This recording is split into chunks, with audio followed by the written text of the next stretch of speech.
Bienvenidos una vez más a su programa Bases, donde forjamos las bases de la inocuidad de los alimentos. Acuérdense que pueden interactuar con nosotros a través de @inocuotv y también en las redes sociales, tanto en LinkedIn como en Facebook. Tenemos varias noticias acerca de capacitación en Inocuo Academy. Tanto en el mes ahora de octubre como en el mes de noviembre vamos a tener varias actividades de capacitación en México y en Monterrey. Por favor, estén atentos a esta información en las redes sociales. Mi nombre es Mario Echandi y estamos aquí en un lugar muy especial con una persona muy especial. Hoy vamos a platicar acerca de inocuidad pura y vamos a hablar de food safety, porque en este caso nuestro entrevistado, vamos a tener el placer de entrevistar al doctor Robert Brackett en inglés. Y para los que no conocen al doctor Robert Brackett, él es el director de la alianza formada en Estados Unidos de la inocuidad alimentaria en controles preventivos. En inglés sería el Food Safety Preventive Control Alliance. Es la organización que está a cargo de hacer el entrenamiento de requisitos de controles preventivos relativos a alimentos para humanos de la nueva ley de modernización de seguridad, bueno, en este caso de inocuidad alimentaria, Food Safety, de los Estados Unidos. El doctor Brackett tiene una trayectoria bastante grande, larga, en lo que es inocuidad alimentaria de los Estados Unidos y pues como les decía, tenemos el placer de contar con él. Así que sin más, vamos a presentar Dr. Brackett. Very pleased, nice, honored to have you here in the program Inocuo TV. In Guadalajara. Welcome, bienvenido a Guadalajara. I think it's not the first time here in Guadalajara, but anyway, welcome. And well, many people know you already, but some others would like to know who is Dr. Brackett. Well, thank you very much for the invitation to come and talk with you and the audience about food safety. Yes, my name is Robert Brackett, and actually my background is that I am a food microbiologist by training. I got a degree from the University of Wisconsin in the area of food microbiology and have used that in my career ever since. I've worked with several other universities, both in terms of a food safety specialist and at the University of Georgia for 16 years as a researcher looking at bacterial pathogens in foods. From there, I was actually at the Food and Drug Administration in Washington, spent some time there, and when I left, I was the head of food safety at the FDA. I went there to the trade association in Washington, D.C. called the Grocery Manufacturers Association, where I helped the food industry with food safety problems and food technology problems. And then most recently was recruited to come to the Illinois Institute of Technology to head up the Institute for Food Safety and Health. And we are a public-private partnership where we have the food industry together with the Food and Drug Administration conducting research that benefits both the private sector as well as the government regulators as well. And most recently, we've also been asked by the FDA to host the Food Safety Preventive Controls Alliance, and this is an alliance that's meant to help the food industry comply with a major new food safety law, the Food Safety Modernization Act. Thank you, Dr. Brackett. So you already know who is Dr. Brackett. FDA, several universities, the grocery department in the United States. Also, we have known him, Dr. Brackett, in several Congress around the world. He's a normal speaker for food safety and other food things about food safety mainly. And right now, he's working in the Institute for Food Safety and Health in Illinois, in the Illinois Technical Institute. And there is where everything starts. I mean, the FDA, with the new sign from President Barack Obama in 2011, start doing some regulatory activities and ask this institute to help the FDA to do the training, and of course to came up with a new regulation. In this case, the food for human for preventive controls. Is that right?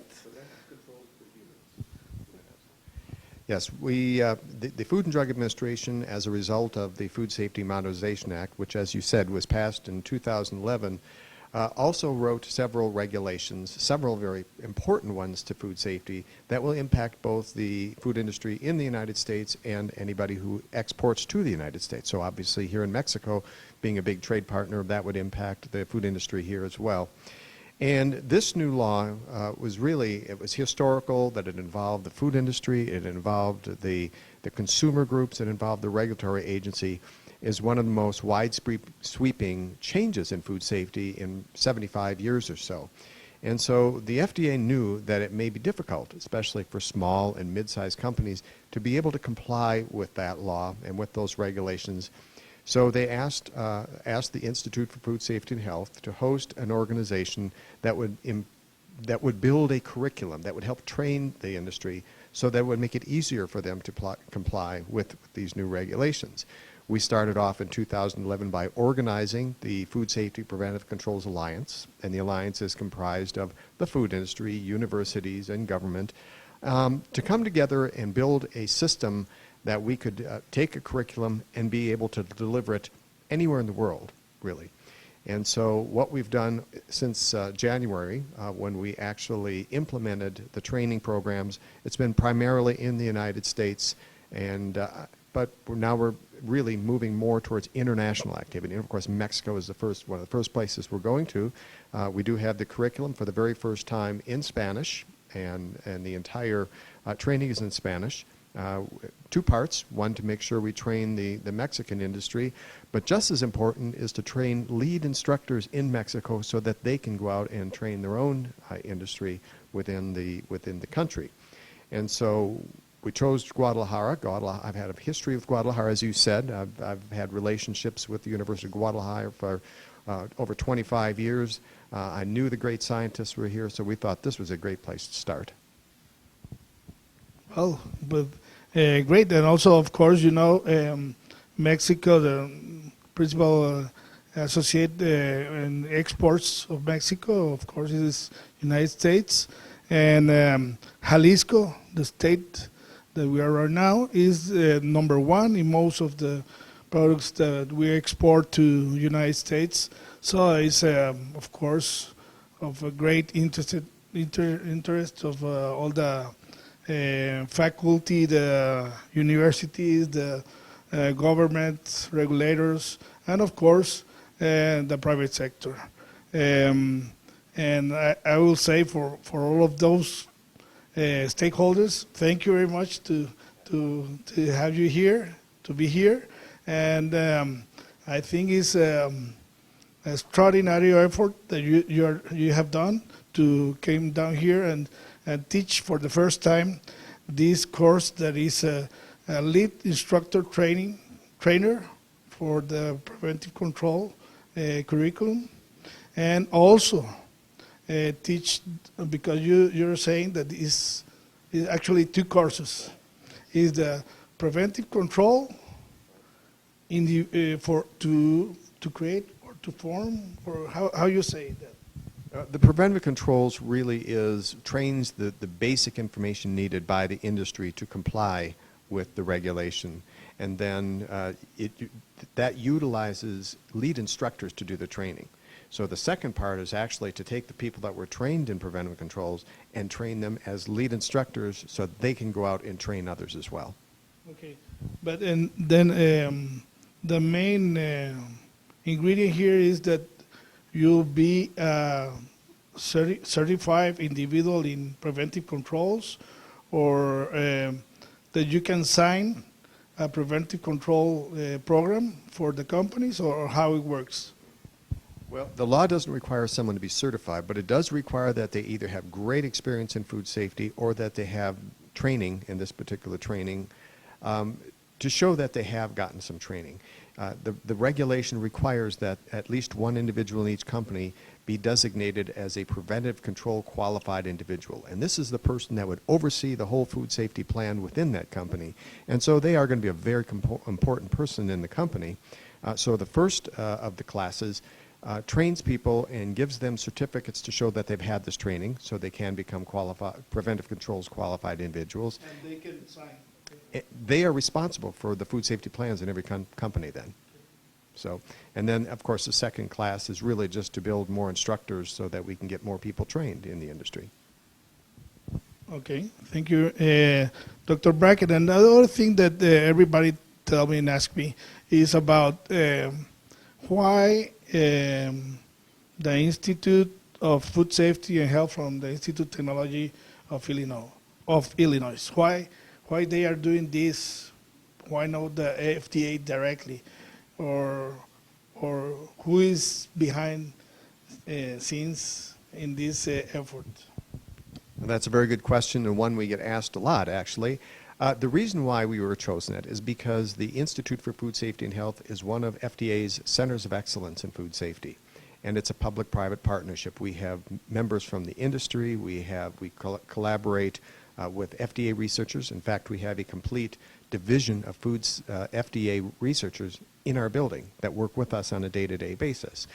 And we've got the mechanism to work with the FDA in Washington, D.C., and get that information directly to the industry because they're members of us too. So FDA wanted to use this mechanism to start the alliance because we've already had the relationship built up with the industry. We've been doing training with them. We've been doing research with them. And so there was a history already there. And so that's why FDA chose us to do this. Like a natural of FDA, they choose, of course, all the people in the Institute of Food Safety and Health from Illinois Institute of Technology. Of course, I understand now. It makes sense.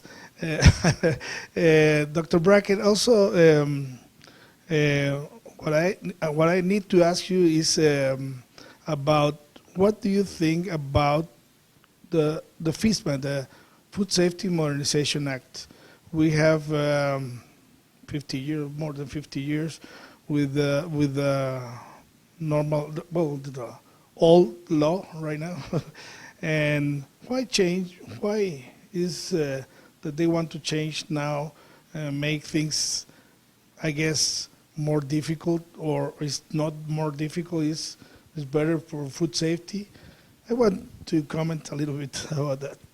Sure, I'll be glad to comment. Up until this point, and it still is, the food industry was subject to the Food, Drug, and Administration's other laws that still were important in the day. The problem at those days is that those were very reactive. That means that companies would, or the FDA would wait till somebody became ill or that the company made a mistake, and then they would do something. The Food Safety Modernization Act, the key word is that it's meant to be preventive, that it's meant to look ahead and see what could go wrong and what could a company do to prevent it from coming in the first place. And so it does take a different way of thinking on the industry and on the FDA as well. They're training their investigators, their inspectors, to do inspections differently now too. The whole idea is to reduce the number of foodborne illnesses, not just in the United States, but globally, when people do this. And so the way that the regulation was put together was to put the emphasis on what's important. So preventive controls for human foods. There's another one for animal foods because we do use food industry for that as well.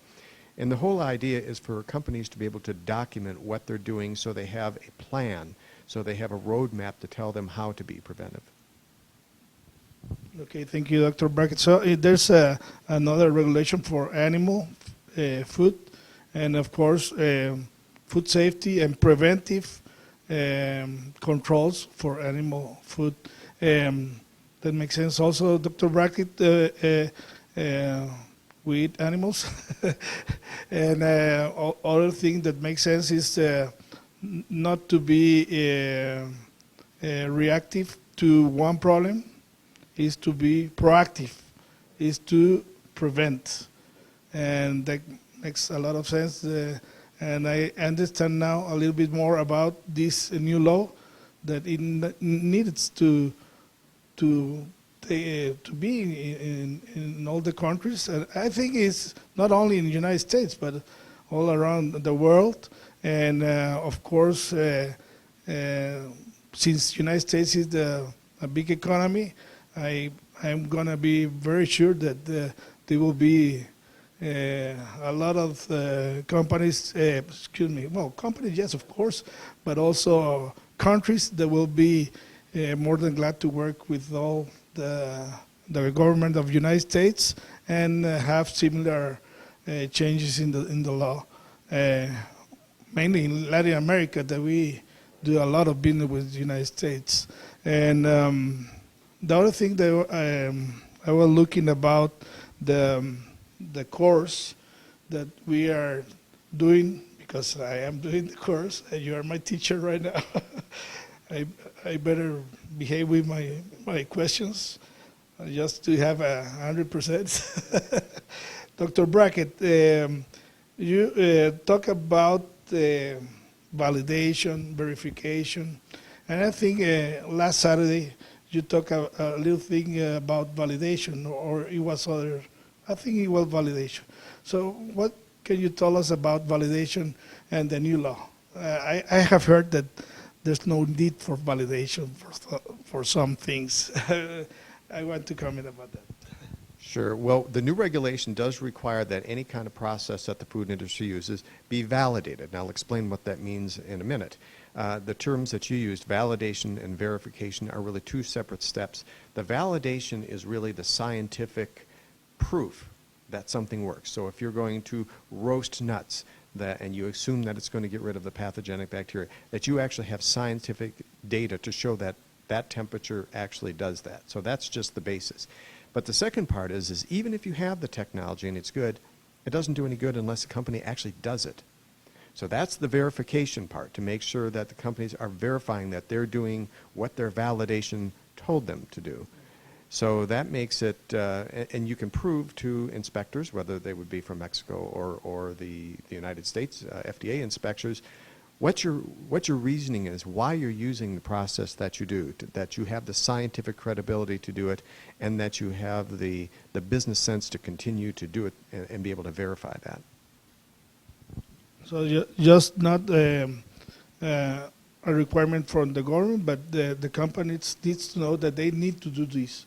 And the main objective is to have food safety in all the process, and to be sure that the food will be safe for all the, not only United States, but for all other countries in Latin America. Yes, and Dr. Brackett, I think we are running out of time, but what I would like to know now is, what do you think is the main perspective or plans for the future with this effort from the United States and this effort from the Institute of Food Safety and Health about spreading the word of preventive controls, and there will be another regulations coming up? What else are you working that will surprise us in the future? Well, I'm hoping it won't surprise you, so that we can actually get ahead of this. There's a couple of other regulations that are going to come out that may impact us. One is foreign supplier verification, which really puts the burden not at the border, but on the importer in the United States to assure that wherever they're buying the product from, that they're complying with preventive controls. There'll be another regulation coming out, that will be implemented in several years called intentional adulteration. And this one is aimed at individuals who would intentionally try to harm the public with that. And so that's where many countries are cooperating together, too, to try to prevent that, since we are in a global economy and we have to rely on each other in terms of complying. We're looking forward to finishing implementing these in the United States. And as I said, now getting out and showing many other countries. Mexico is so important to us that we want to make sure that they're among the first that get the training. But even this week, we've got sessions going on in Malaysia. We're scheduling some in South America as well, and Peru. So we'll be getting around, and we want to establish this training so that everybody can learn from it as best they can and work together to do that.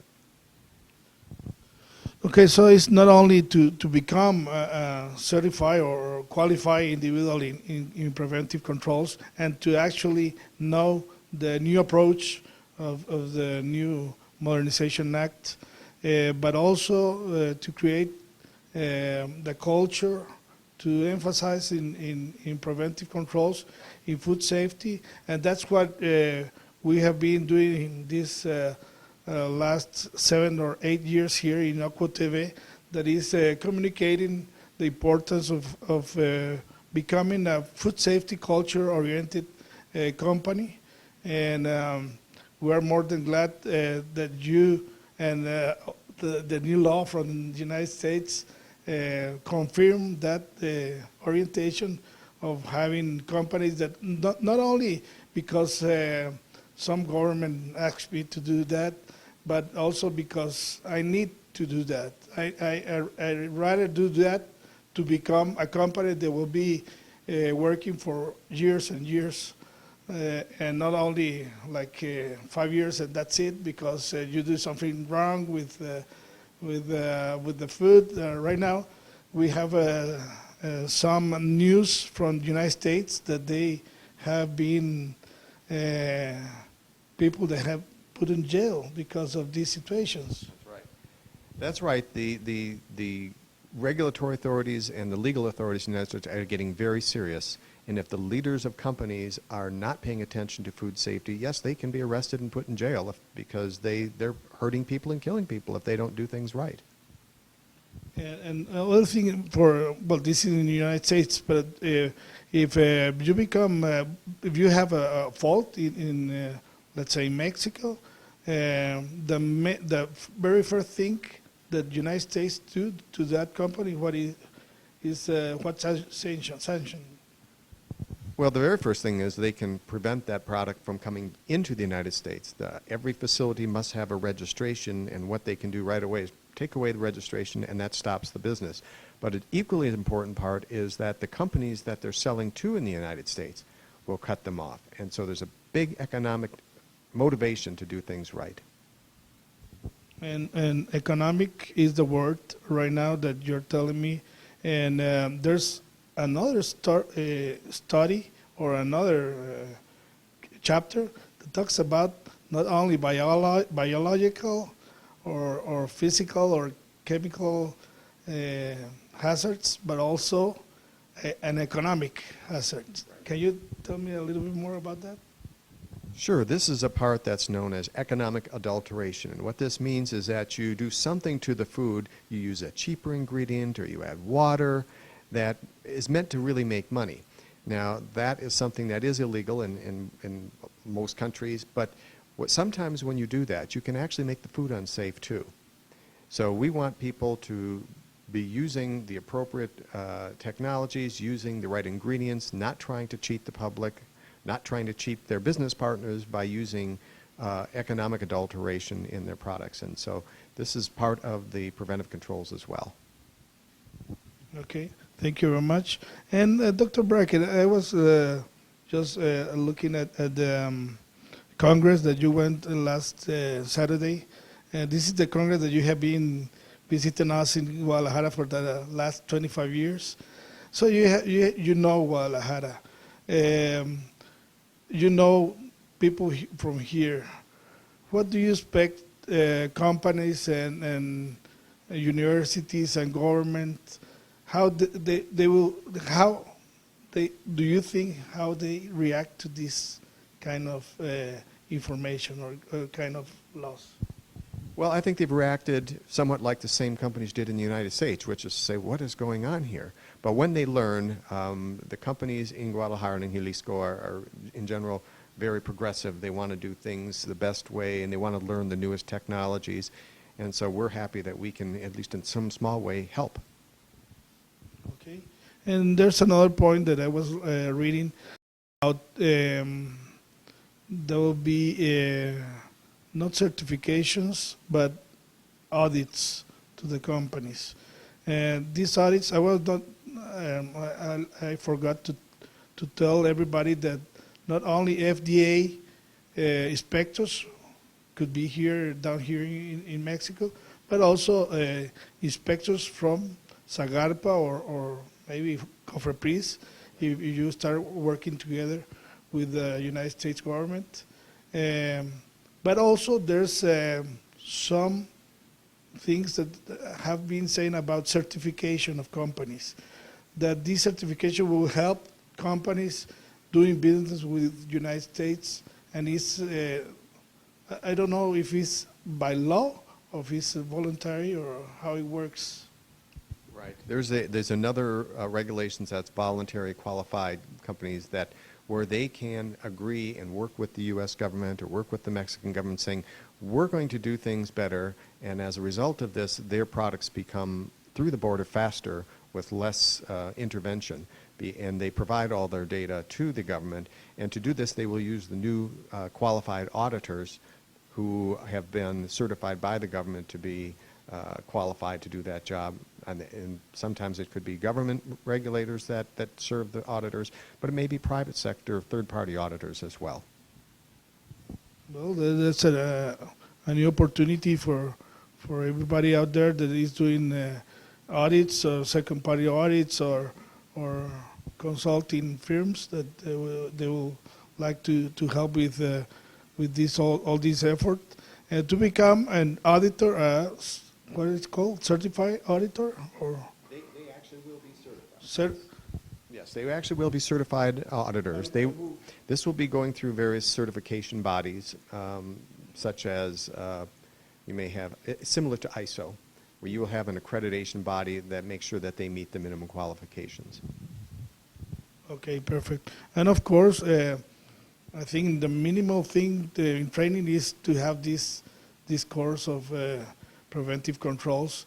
That I can tell you right now, there's a lot of information here, and of course, you need to open your mind and open all the and less. I would say forgot. We need to forget things that we have learned, like with the HACCP plan, and reset the disc that we have here to understand the new approach, the preventive controls approach, and how things are going to be done from now. But I'm more than glad that this is becoming a reality, and more than glad that you have come here down to Guadalajara, because this means that, of course, the United States wants to share all this information with all the partners, all the countries around the world. And of course, I will thank you for that. And as I told you, we're more than glad to have you, honored to have you here. And this is your program, Inocuo TV. I would like to maybe tell everybody the importance of having this kind of courses, because, you know, like Latin American people, they left everything to the last, to the last minute, or more even. The due dates go, and still we don't understand this information. What will you say to all this kind of people? Well, I think they need to take it seriously and take advantage of the training that's going on here, including the Latin American lead instructors that are coming. I also will tell people that if they want to get ahead and can't get the training right away, if they go to the website for the Food Safety Preventive Controls Lines, they can actually download in a PDF version the entire curriculum themselves and have all that information to read. So, again, incredible. You're telling me and everybody that there's a lot of information that they can download from the internet and learn by themselves. Of course, it's a little bit challenging to understand all the information that is in one of these packages of one of these courses. So I will be saying that the best way to learn all this stuff is by having a really trained lead instructor on preventive controls. Right now, I don't know how many trained lead instructors you have. Oh, well, right now we have about 800 national and In the United States? it's around the world, and we have issued over 20,000 of the preventive controls training certificates. So 20,000. since January. And courses? The courses are less. They're probably, we have about 20 to 30 courses going on in any week. Some place in the world, in some cases they're like here where we give them to the public, or in some cases it may be companies that are training within their own companies. Now the other thing that you can look forward to, in addition to a Spanish version that you could download, is we will be having very soon what we call a blended course, where the person can take much of the information online at their own pace, and then come to a class for just one day in person and complete their certificate. Okay, of course, this will reduce all the transportation costs, and right now we have one guy from Italy in the course here in Guadalajara, a girl from Spain. They travel all around the world to become certified lead instructors in preventive controls. But as you're telling me, you're trying to do things simpler and economically more sound to people, that they can become not only qualified individuals, but maybe also, of course, lead instructors.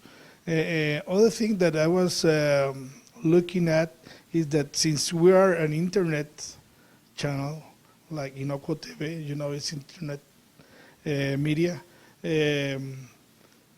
Maybe why don't do these kind of instructions by internet?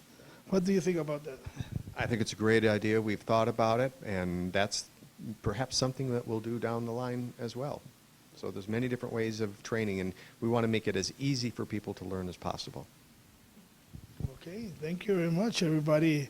This is a very good news for everybody here and of course Latin America. The last thing I will ask you is, you will be around more frequently here and in Latin America for the next years, or what are your plans for the future, 2017, 2018? Oh, my travel schedule will continue for the next couple of years. I'll be back in Mexico in a month or so in Cancun, and this is for the Latin American International Association for Food Protection meeting. And so we will have a booth there, and I will be giving a lecture there as well. And I look for excuses to come back. And I'm sure I'll be back in Guadalajara next November as well, or wherever they have the meeting. Sometimes it's in Vallarta. In Vallarta, yeah. And what Dr. Brackett is talking about is the Congress from the University of Guadalajara, and it's called CUSEI. And he has been for 24 years, incredible, visiting us here in Guadalajara. And of course, in Latin America, people around Latin America will be more than glad to hear all the good news that Dr. Brackett have just told us. And for now, I'm very glad and honored to have this interview with Dr. Brackett. We would like to have you maybe in Cancun again with more good news. And for now, I'm going to talk in Spanish. Muchas gracias a todos los cyber audiencia. Mi nombre es Mario Chandi y acuérdense que la próxima semana vamos a estar hablando otra vez de otro tema de inocuidad con más celebridades de la parte de la FDA y de la Food Safety Modernization Act de Estados Unidos. Por ahora acuérdense visitar nuestras páginas en Facebook y LinkedIn y acuérdense de visitar también Inocuo Academy, que va a tener 2 capacitaciones tanto en México como en Monterrey en los próximos 2 meses. Les agradecemos mucho y hasta la próxima semana.